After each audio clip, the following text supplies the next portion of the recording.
Það gerast hlutir á hverjum degi, góðir og slæmir.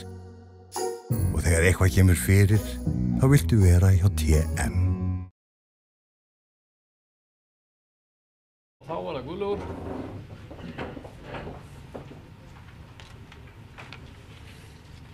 Já, ágætu ráðstefnugestir.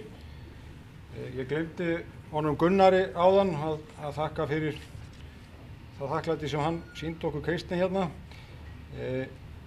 Það alveg ljóst að við höfum ekkert endilega alltaf verið á sama máli við Gunnar, eða kannski fyrst og fremst hefur það verið fagráð og Gunnara, því að ég nú kannski svolítið kerfiskall, þannig að ég hef kannski fylgt töluvert fast eftir þeim ákvörðunum sem fagráðið Hrossarækt hefur gert. Það nú bara þannig í fagráði að við erum ekkert alltaf á sama máli í fagráðinu heldur, en þegar við erum komnir að niðurstöðu þá stöndum við og föllum með því, stöndum saman, en það alls ekki þannig að við séum alltaf á sama máli. En það ber engan skugga á virðingu mína fyrir þeim sem ná góðum árangri Hrossarækt þó okkur geti greint á. Það alveg ljóst og það ágætt að það komið hér fram. Ég að fara núna í ársleyfi til Matvælastofnunar í nýtt starf. Það að koma ný dýraverndarlög, það að koma nýjar aðbúnaðarreglugerðir og annað þvíumlíkt. Ég hafði svolítið áhuga að koma að þeim málum á frumstigi, það að móta þetta starfsvoltið. Ég sé alveg fyrir mér að það hægt að taka það mjög ítarlega, það hægt að líka hafa mannlega þáttinn með í för. Ég sé fyrir mér að menn ætla að labba með reglugerðir í annarri hend og tommustokk í hinni, þá má víða finna eitthvað að, og þannig á ekki að vinna þessi mál, og þannig að ég hafði svona huga að svona geta beitt mér aðeins á frumstigum líka í þessu máli hvernig þetta yrði uppbyggt. Og ég veit svo sem ekkert hvað verður eftir árið. Ég ætla nú að reyna að vera eitthvað í dómstörfum svona eftir því sem ég hef tíma, allavega í bili. Ef að tíminn verður ekki þá því sjálf hætt. En allavega, ég þakka fyrir mig og sjáumst vonandi síðar.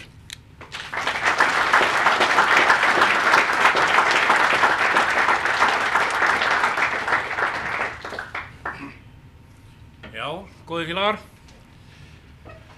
Nú það ljóst að allt endar eitt tíman og þar á meðal það að ég standi hér.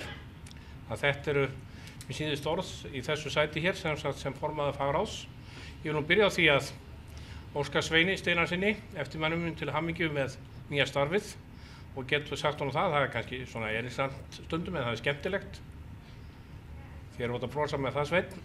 Nú, þegar ég lítið við þennan sal að ég búinn að vera í 14 ár og kannski, nú ætla ég ekki að, ég mikið ánægður með ykkur en ofboðslega þekki ég mörg andlit sem hafa verið alltaf.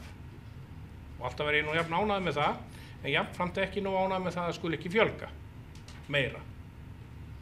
Og maður veltir stundum fyrir sér, það nú oft verið að tala okkur, forystumenn að við stöndum okkur illa með að koma upplýsingum til fólks og svona ýmsa hluti.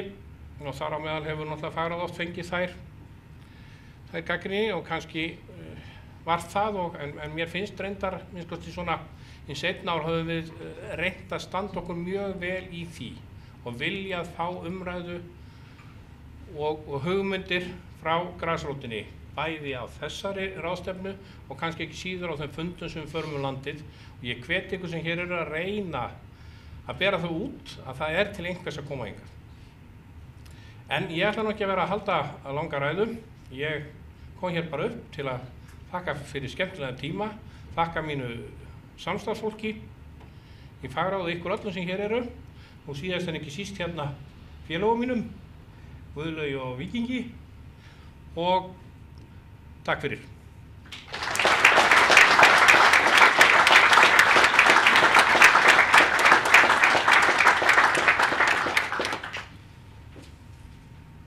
Já, þá bara líður að lokum ráðstefnunum hjá okkur. Við erum svona í fyrra fallinu.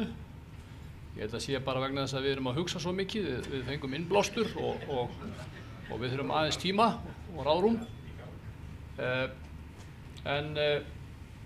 Ég vil þakka frummælendum kærlega fyrir þeirra innlegg á fundinum.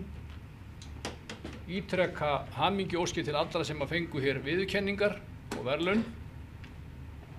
Og síðast en ekki síst að þakka þeim félögum Kristni og Guðlaugi fyrir þeirra mikla starf fyrir greinina langt árabil